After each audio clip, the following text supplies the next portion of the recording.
Hi guys, welcome back to our last digestive lecture. We're going to be going over digestive processes in the small intestine and then finish up with the large intestine and a few other odds and ends. So let's go back to our lecture notes where we were last. We're on page 23. We're just about to start talking about digestive processes in the small intestine. So the small intestine is where most of the digestion and almost all of the absorption is happening for the food that we intake. So it's a super important place, and we're gonna have a lot more details here. And think of the complexity we've already kind of talked about. So all sorts of digested foods come in. They have already been partially digested and started to be processed in the mouth, the esophagus, and in the stomach. They enter the duodenum, and they're mixed with the bile. They're mixed with digestive enzymes. They're mixed with mucus. They're mixed with brush border enzymes, which we mentioned briefly but haven't really talked about. And this ends up being about 2 to 3 liters of intestinal juice over the course of probably a day. And ultimately, we are going to digest and absorb most of the things that go into our duodenum and into our small intestine. So let's remind ourselves about motility for a moment. We talked about this at the beginning, and it's good to remind ourselves about these two different types of how we move things. So remember, we have segmentation, and in segmentation, we are going to be mixing liquids with other with the foodstuffs that we bring in. So we're going to have localized contractions that mix chyme and digestive juices and bring foodstuffs in contact with mucosa for absorption. Okay, doesn't really necessarily push contents around like along the tract. It's mainly there to mix. Okay, propulsion, peristalsis, is where we have now starting to absorb nutrients. We start to do true peristaltic contractions, and that will move things down farther through the small intestine. Okay, so segmentation is more about mixing and getting the enzymes mixed in with the substrates so we can make products which we absorb, and peristalsis is more about moving the mixture along the small intestine slowly as we process it. Okay, both of these are controlled by the autonomic nervous system. All right, and they're initiated by distension. Okay, both. All right, so we have mentioned this gastroileal reflex also a little bit. We were talking about things going from the stomach to the small intestine. So when we start to get some foodstuffs into the small intestine, we do two things. One is we increase motility and excretion in the stomach, meaning, hey, let's keep some of that coming into the small intestine. At the same time, we start to increase segmental contractions in the ileum, and we want to open the ileocecal sphincter. Now, why do we do this? Well, this is because we are going to start emptying the lower part. Remember, the ileum is the lowest, the most distal part of our alimentary canal or our small intestinal canal, and we want to move any undigested food in the ileum and put it into the cecum and into the large intestine to make way for the stuff that is going to be coming from the stomach. All right, so that's our gastroileal reflex. The stomach starts increasing its motility. The lowest part, or the most distal part of the small intestine, starts emptying to prepare for movement of food into the duodenum and so on. Now,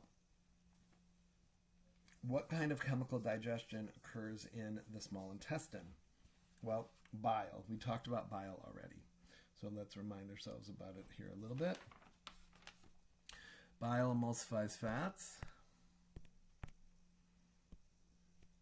right? Breakdown of fat globules into fat droplets. Okay. And this increases the surface area for lipase effectiveness. We've already discussed this. Now, we then are releasing a lot of bile when we have a fatty meal. We want to recapture those bile salts if possible and reuse them. And so we have this thing called enterohepatic circulation. About 90 to 95% of bile salts that are released in the duodenum are reabsorbed in the ileum. They're returned to the liver via the hepatic portal system, and then they're reused. So that's great. I like that. We like recycling in our own body. Why make more bile salts when you can just reuse the ones that you have? Remember, you can get some vagal stimulation of bile, but really the key players here where we tend to have a lot of bile secretion are one moment here, I move something around so I can do what I need. There we go. The secretin, that increases bile salts in blood and increases bile production and stimulates bile secretion. So it does a lot of things. Cholecystokinin has the most dramatic effect, causing the gallbladder to contract and the sphincter to relax, right? The hepatopancreatic sphincter there that will open up and allow the bile to go out into the small intestine. Okay, the second chemical digestion fluid is pancreatic juice. And this is our bicarbonate-rich fluid that contains digestive enzymes. And we're going to talk about those digestive enzymes right now. So we have, well, actually, let's do this. We'll come back to those enzymes and we'll talk about another set of enzymes. So here, let's make this clear. So we've got one part of chemical digestion is bile. We have a second part is the pancreatic juice, which has amylase, lipase, and proteases in it. Starts digesting the macromolecules. But then we also have intestinal enzymes, which are the ones that are called brush border enzymes. And these are going to break things down all the way to monomer form, okay? And this is what's important about these, is these are kind of the last digestive process. And these affect sugars and peptide proteins, small proteins, okay? Remember, we also, I think, mentioned earlier that enterokinase was an intestinal enzyme that activated the pancreatic enzymes that we see here, okay? And the way these are all released is if we have local irritation, meaning that we have food in that area up against the mucosa, it will then release all of these different guys, okay?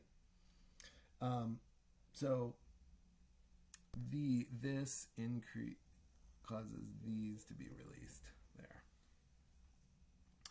Okay, so let's now look at how we digest. Now that we know all those things, we know we have bile for fats, we have pancreatic juice for both all of the different foodstuffs, we have intestinal enzymes for many of the different foodstuffs.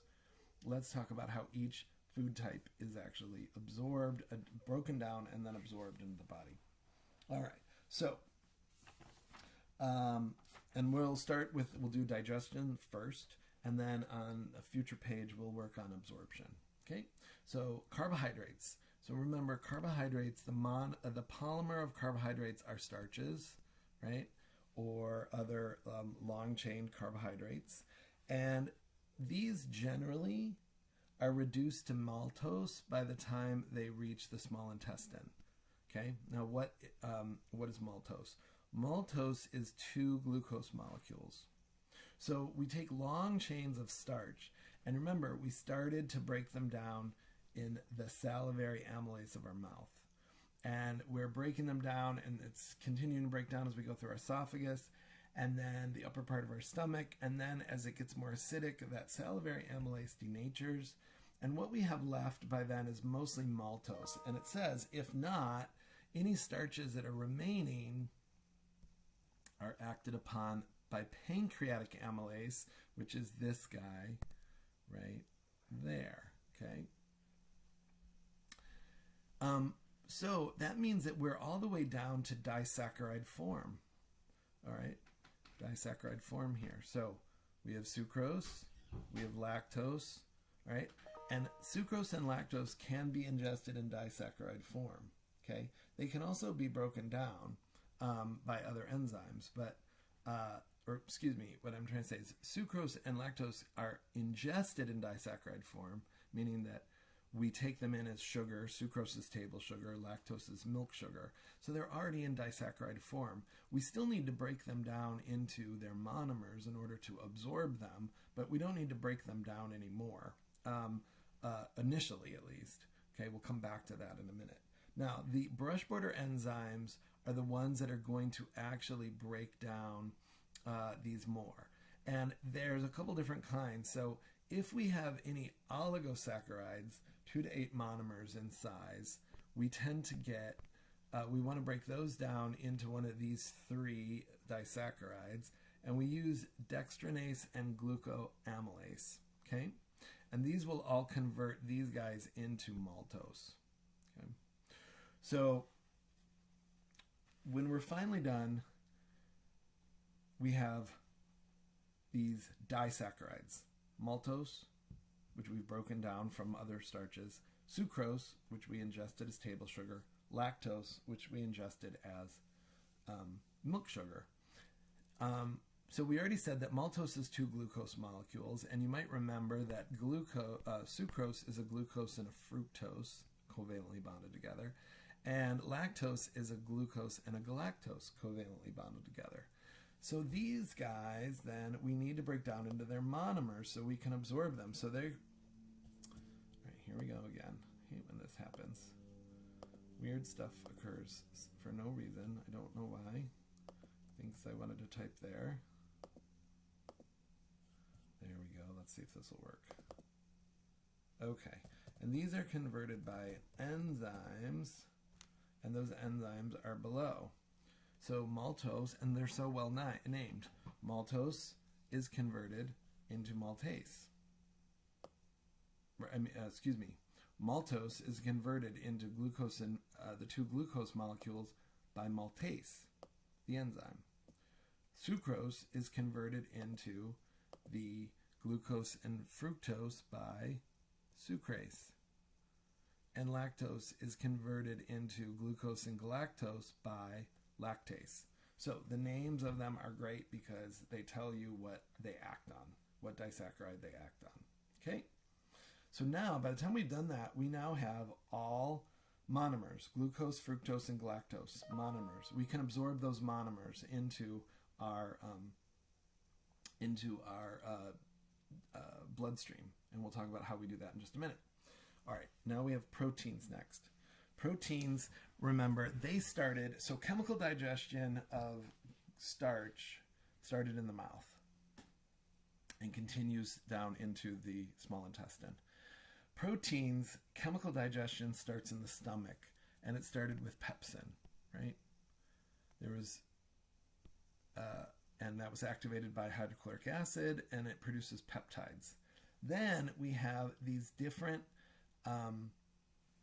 enzymes that are in the pancreas, that are secreted by the pancreas. So let's type that in here to make sure you understand. Secreted by pancreas, all right, which are these guys here. We'll put them in a different color. So secreted by pancreas: trypsin, chymotrypsin, and carboxypeptidase. Then we have brush border enzyme peptidases, which finish the job. And I'm not going to make you memorize all of them. All I want you to memorize is that part right there. Okay? They complete the digestion into amino acids, monomers. Okay? Here, let's do this. Let's make it a different color so you can be very clear. Brush border enzymes complete digestion into amino acids, monomers. Okay? Don't worry about the specific brush border enzymes. They take different, they are doing different peptide bonds and breaking them down. Okay. Lastly, lipids. So remember that there's a little bit different digestion between lipid in children and in adults, or in infants and adults. Here, let's use a different color altogether.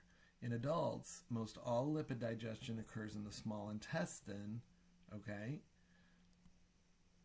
But in infants, the stomach and with renin to clump and increase the surface area, and then gastric lipase happens there. But in adults, it's going to be small intestine, right? And the small intestinal one that does that is pancreatic lipase. Now remember, bile salts will break it down into fat globules, and that makes our surface area go up, right? But the actual digestion, the breakdown, is pancreatic lipase. And if you recall, the monomers of a fat molecule are monoglyceride, which is also sometimes just called glycerol, and 2 fatty acids. Glycerol, okay? All right, so now, after we've done all these things, and remember, fat digestion in adults starts here with pancreatic lipase and bile salts helping act on it. There's minimal amount of fat breakdown in the mouth and the stomach, so minimal that we won't count it. So if I ask, where does chemical digestion of fat start? You say in the small intestine with pancreatic lipase, okay? That's important to remember. So now let's talk about absorption, all right? Absorption. We need to now bring these things into the bloodstream so we can use them for fuel and for building structures and for storage and all sorts of things. So let's go in the same order we just went in. Carbohydrates. So monosaccharides, glucose and galactose, move into the epithelium by secondary active cotransport. What does that mean? Well, I'm not even going to go into large detail about it, but what I want you to know is that it's active. So glucose and galactose enter via active transport, okay? They diffuse out of the cell by facilitated diffusion. So to get them into the epithelium is an active process. Once they're in the epithelium, they can diffuse out by facilitated diffusion and into blood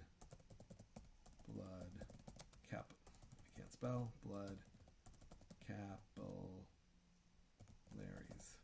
Okay? Now,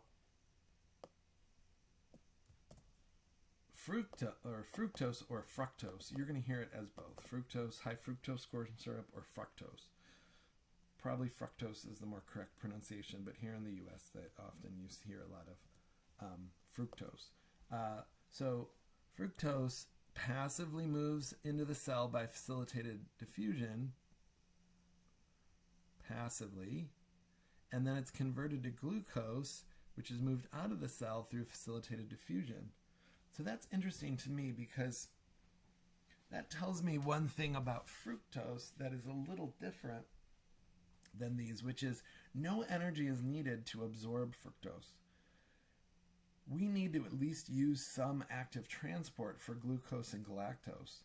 So that's one reason, at least in my mind, that things that are high in fructose are actually a little worse for us, because we, at least when you're putting glucose and galactose into your body, you're using a little bit of energy to absorb them. So some of the energy that they're providing, you're using a little bit. So this would reduce, just in a small way, the amount of total energy that's going in, and a lot of times we overeat, and so we store that energy as fat. So fructose doesn't have anything no energy is needed to get it into our body. So it's great if you just want to quickly get it in through facilitated diffusion, but it could maybe increase our obesity rate a tiny bit compared to some of these others. So that I find interesting. Proteins. Now, proteins are absorbed as amino acids, and they're also using a cotransport system, but it's active. Okay, so again, the key things here are amino acids are absorbed using active transport, and then they also diffuse out of the cells using facilitated diffusion, and that is passive. Diffusion is passive. If a di or tripeptide gets into the cells for some reason, transported in, they have to be hydrolyzed to amino acids and leave. So basically, everything has to go out as a monomer. That's all that is commenting on. Now, lipids are much more complicated, and the reason that lipids are more complicated is because they're insoluble in water. And because they're insoluble in water, we can't just let lipids float around. They'll clump together and form, clots, the big globs of fat. And so we don't want that. So because what happens instead is we form these micelles. And micelles are a combination of bile salts and the fatty acids and fats and all the different things with them. Any of the fat molecules, cholesterol, whatever, all together. And these micelles will move not into, but next to. That might be a better way to say it. I usually say next to. I don't know if I can get the next in here. Next to, not into, the epithelial cells. And these guys, the monoglycerides and the fatty free acids, those are monomers, right? Those are our monomers. Okay, will leave the micelles and enter by diffusion. They can go right through the cell membrane because remember the cell membrane is made of fat and they are fat, so they just diffuse right through. Now, once they're in the cells, they need to be dealt with a little bit because they're fat again, and so they're recombined to form triglycerides. And they then are formed and turned into these things called chylomicrons. All right, the Golgi apparatus helps with this. And those chylomicrons can be diffused safely into lacteals, not the bloodstream. So because these are fats, we don't want to still dump a bunch of fat into our blood. We'd rather slowly enter this fat into our system. So we go into the lymphatic system, into these lacteals, which are small lymphatic vessels. And then they will travel through the lymphatic system and go through the thoracic duct and empty into the cardiovascular system at the left subclavian vein and internal jugular vein junction. So they go all the way from our stomach through the lymphatic system, all the way up to our subclavian internal jugular vein junction, the top of our left side, and then they finally get released into the blood. So this is interesting too because fats then aren't going to be used immediately. So if you had a really high fat meal, your body might not get a lot of fuel right away from it because you have to package these, transport them to the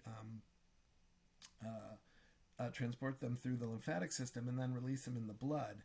But the good thing is that you'll have slow release of these fats, and so your satiation, meaning the longer time you feel satisfied, might be better later, but initially you might not get that hit. So the bad part is if you ate a really fatty meal right away, you might feel like you still need some energy, and maybe you would go and have a sugary meal or something right after, and that could be bad. But fat moves in much more slowly. Now, that was complicated. All of what I just said is kind of complicated, and so I want to show you a picture now, and maybe that'll make a little more sense. So we're going to go to page 916, and we're going to look at this, and I believe... Oh, by the way, let me go back here before we get to that. This picture here, which is on 9, let me bring it back up again, on 913, gives you a pretty good detail of what I said about carbohydrate digestion, protein digestion, and fat digestion. It also goes into nucleic acid digestion, which we don't cover.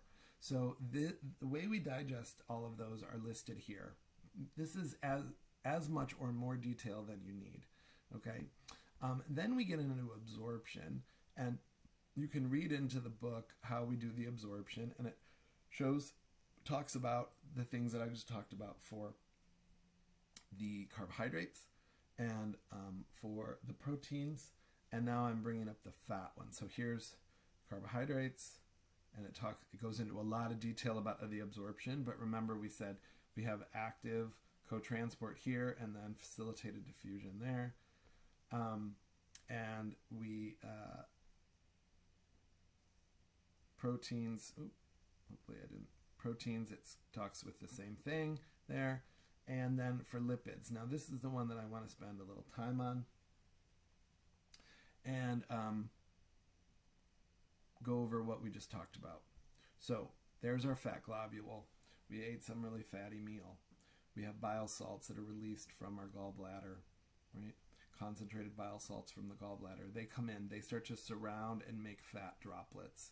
This increases the surface area. This allows lipase to act on these. Lipase will break this fat down into the fatty acids and monoglycerides, okay? Those, though, have to still be coated with something because they are a fat. So we make micelles, and micelles are these fatty acids along with bile salts and the monoglycerides, and they will go right here. They don't go in, but they go next to, okay?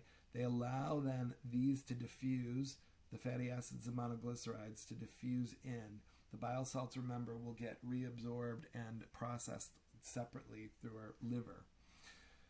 Once these go in, they diffuse into the cell, they need to come in and be repackaged, all right? And they form these things called chylomicrons.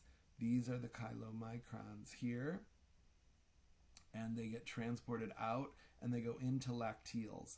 Now, lacteals are one-way systems that move excess fluid, and in this case, in our digestive system, these lacteals move the digested fat. And so this will now leave and go in this direction and will eventually go in through the lymph system and go up to our left subclavian vein and internal jugular vein little junction, and they'll be released slowly into the bloodstream. So it's a great way to kind of slowly release fats in a safe way. We don't have to worry about a thrombus or an embolus formation because we just ate fatty food, and our lymphatic system helps us with this process. All right, so hopefully now that you've seen that picture, all of the things that I was talking about here, if you reread that, will make sense, okay? All right, a couple more things on absorption. Fat for vitamins. Fat-soluble vitamins are going to go in with the micelles and get absorbed with the lipids. So this is why, like, we put vitamin A and vitamin D in like milk products, dairy products, because we want to have fat there and we want to have the fat help absorb them. If we took vitamins A and D without fat, it would be hard to absorb the vitamin A and D into our system. Vitamin E is the same way. It's often in an oil capsule. If you take vitamin E, it has oil with it. Water-soluble vitamins like C and B are absorbed by diffusion. You might remember that B12 needs intrinsic factor. We talked about that before. So let's underline a couple things here.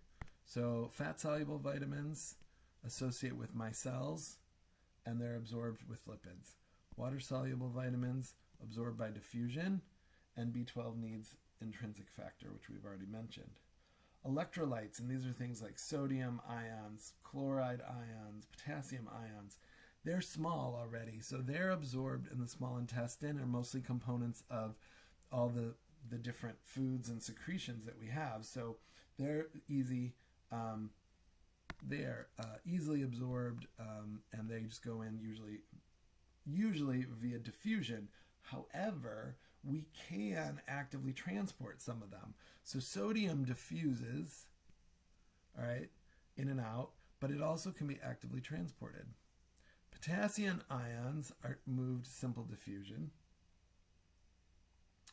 Chloride, iodide, and nitrate, which are all these negative ions, and I'm going to mainly focus on chloride because that's when we talk about the most, will passively follow sodium, but they can also be actively transported just like sodium.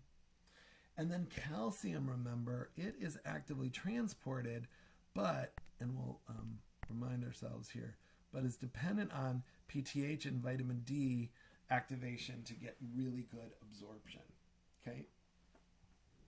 The last one is iron, and iron is transported in the mucosa actively, and it binds to ferritin for storage.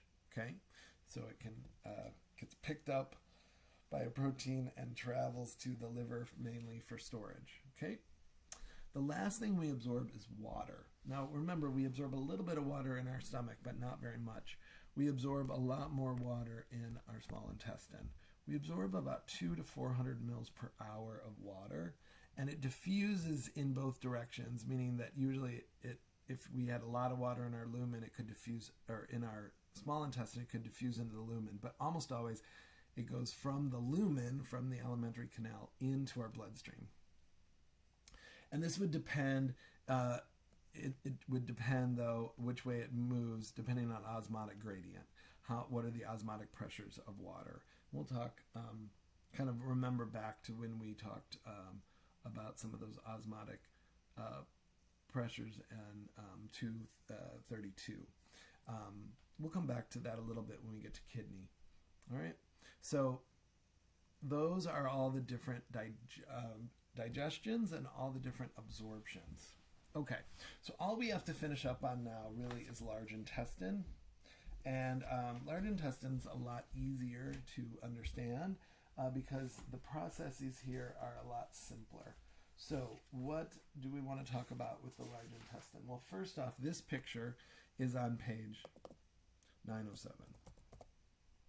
And what it's showing is the different parts of the large intestine. So let's go ahead and these are written on the next page, but I'll go ahead and just write a few in for you, okay? So right here is the ileocecal valve. So we've removed the small intestine, and the ileum will go right here and then allow any undigested food that's left over to then come into the cecum. So this part here is the ileocecal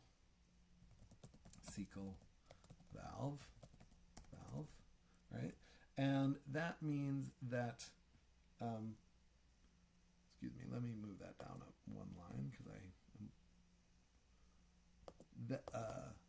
this line that I'm on right now is really the ileum, the end of the ileum right there, and this is the ileocecal valve.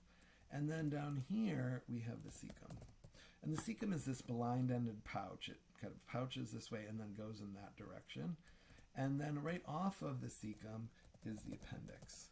All right, right here. We'll talk about that in a minute. All right, then this part is the ascending colon, the whole thing. Ascending colon. All right, and the movement of the remaining undigested food is this direction, and then it goes this direction, and then down, and then up and out. Okay? So that's the movement of the food itself. So this part right here, this whole part right here, I could write it over here, but I'd rather write it off to the side here, is the transverse colon. It's in the transverse plane. Okay? And then on this side we have the descending colon because the undigested food is descending down this way. Now, when it gets to the bottom of it, there is this sigmoid colon, and you can see it kind of has a little S shape almost. It kind of curves like that in a little S shape. And then we get to our final two structures, the rectum,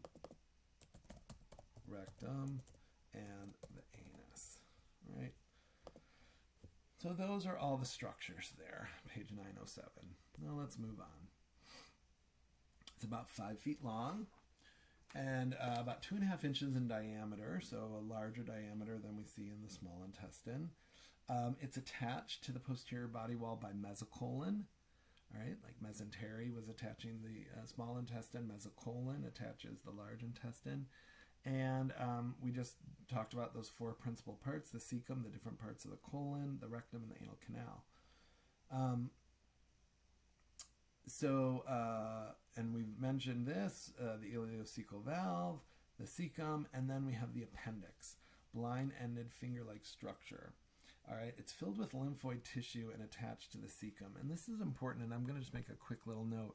We used to think that the appendix was possibly a vestigal organ, all right, meaning that it maybe had another function earlier in humans past, and it has kind of evolved to not do anything.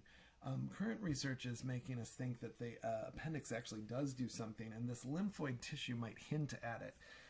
What it appears to maybe do is it's kind of because it's off in this little spot here, off away from the rest of the colon, is it can hold on to and have good bacteria, the bacteria that we need both in our colon and in our small intestine, and it can survive in there in case something bad happens with the rest of the system.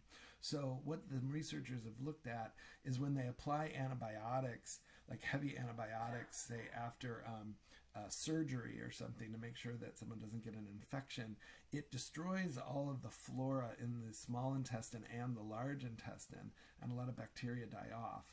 What they noticed is that people who had their appendix still versus people who didn't have their appendix, they seem to have a much better seeding of the bacteria in their small intestine and large intestine, and had less problems with those digestive parts of their body. So what we think is happening is it's like a safe haven for good bacteria to stay, and then can go back out and reseed these two areas,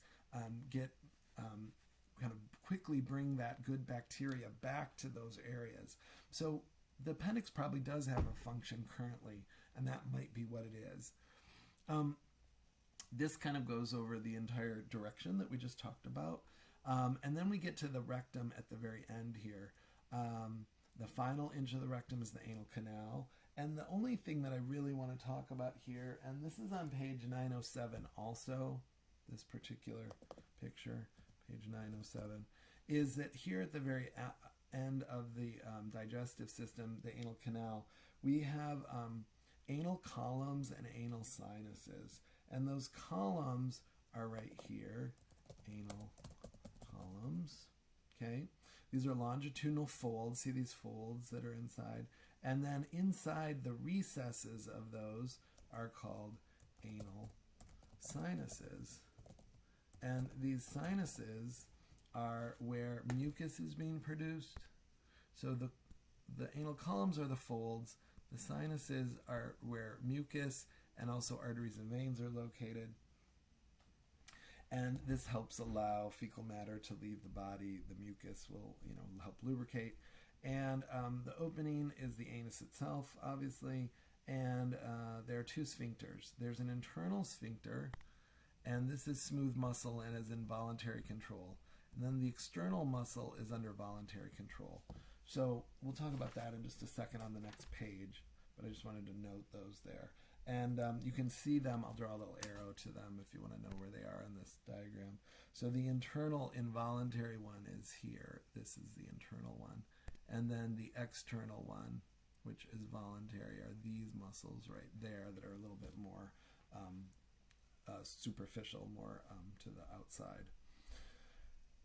The histology is very different because we're not doing a lot of absorption of nutrients here. So there's no brush border or villi or plicae circularis. However, there are these things called plicae semilunares, and you can see these here. See these little half moons here, these little pouches. All right, that's the plicae semilunares, okay? And between these are those pouches. Let me go back, I'm sorry. So each one of these makes like a little pouch. See how there's these little pouches here? Those pouches are called haustra, all right? And so they do have plicae semilunares, and there's a lot of goblet cells. And again, we know that goblet cells produce mucus, and that will help lubricate. So there's these bands of muscle, and these bands of muscle are called tenei coli. So bands of muscle.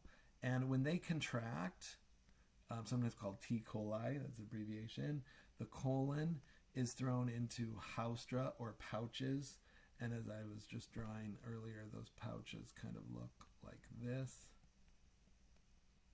Okay, those are the pouches. Okay, and that allows some moving of those pouches will help move fecal matter down to the anal canal eventually. So the propulsion that we use is called haustral churning, right? And in haustral churning, they are distended and relaxed, those pouches, and then as they fill and get contract, they will move the contents from one haustra, one pouch, to the next. There is peristalsis also. So the walls contract and move to the next haustra, and then peristalsis is slower, all right, about 3 to 12 contractions per minute.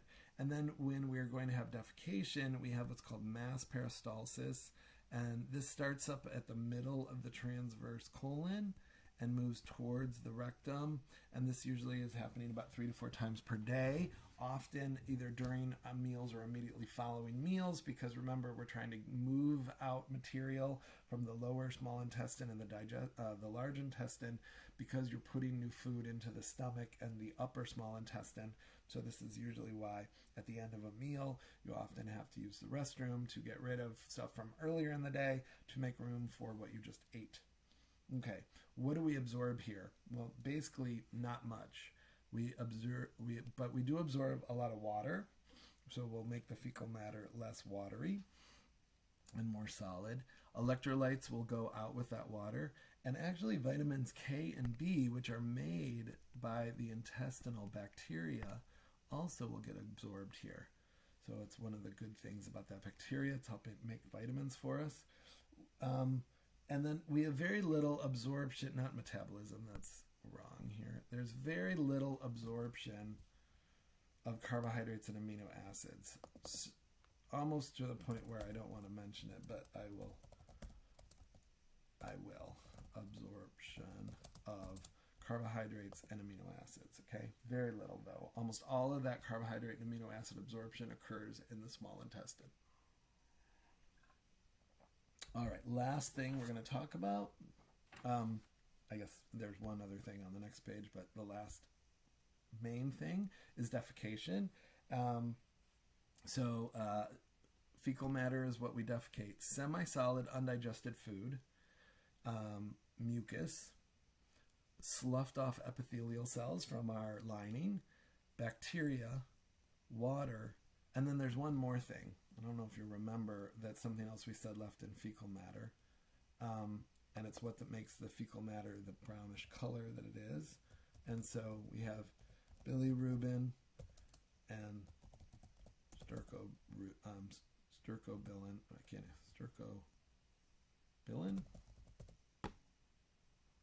Is that right? Yes. I think that is the correct spelling. All right. And those will be leaving in the fecal matter as well. So mass peristalsis pushes the fecal matter to the rectum, right, and initiates something called the defecation reflex. And the defecation reflex is represented in this picture. Did it again. As number 1, okay? The walls of, so number 1 here, we are going to fill the rectum with fecal matter. That's going to send messages up to the spinal cord, and we'll have a reflex. And the walls of, it'll send messages down to the sigmoid colon and the rectum, and will cause contraction to occur, which is 2, okay? And 2 is both here and both here. And we will then relax the internal and external sphincters. But remember that external one is a voluntary relaxation. So you get to have some choice over when you defecate. Obviously, if you've waited a really long time, your body will take over for you. And that's where we're seeing here. We can have conscious control 3, sending messages through the spine down, relaxing the external anal sphincter, and allowing defecation to occur. However, like I said, if you kind of waited too long, then the spinal cord reflex would take over and relax these, and we'd have defecation. Okay, So know the basics about that. By the way, that picture of that process is on page 911. Page 911. Okay? All right. Last thing I want to mention. This diagram right here, digestive and urinary hormones and enzymes. We have not gotten to the urinary system yet, but if you start to right here, so I mean we've talked about all these before in 232, but we haven't talked about them yet in class. So this little section here, start at the bottom with bile and going all the way up, are all the different things we've talked about in class that are being secreted either as enzymes or as hormones for a digestive system. Now, some of these we covered in a lot of detail, like a lot of the ones up here at the top, secretin, gastrin, hydrochloric acid, salivary amylase. Some we barely mentioned, like these brush border enzymes. Remember, I told you didn't need to know these brush border enzyme names. And then we get to the pancreas, the different enzymes we talked about there, and also the bile and lipase. So this is a great way to review where they target, what action they have, and might help organize your thoughts a little bit when you're trying to figure out all the different processes. The other thing we always like you to remember is where does mechanical digestion begin for each of the food groups, carbs, proteins, and fats. And so think about mechanical digestion, chewing, right? All of those start to undergo mechanical digestion in our mouths. But chemical digestion occurs at different places. So we've got chemical digestion of carbs starting here in the mouth with salivary amylase. We have chemical digestion of proteins in our stomach due to pepsin. And then we have the main digestive process for fats is occurring by pancreatic lipase, assisted by bile in our small intestine. So those are really good to remember too. And you can start with one. You can say, okay, I want to start with carbohydrates, and I want to follow it from my mouth all the way down through the bottom of my digestive system.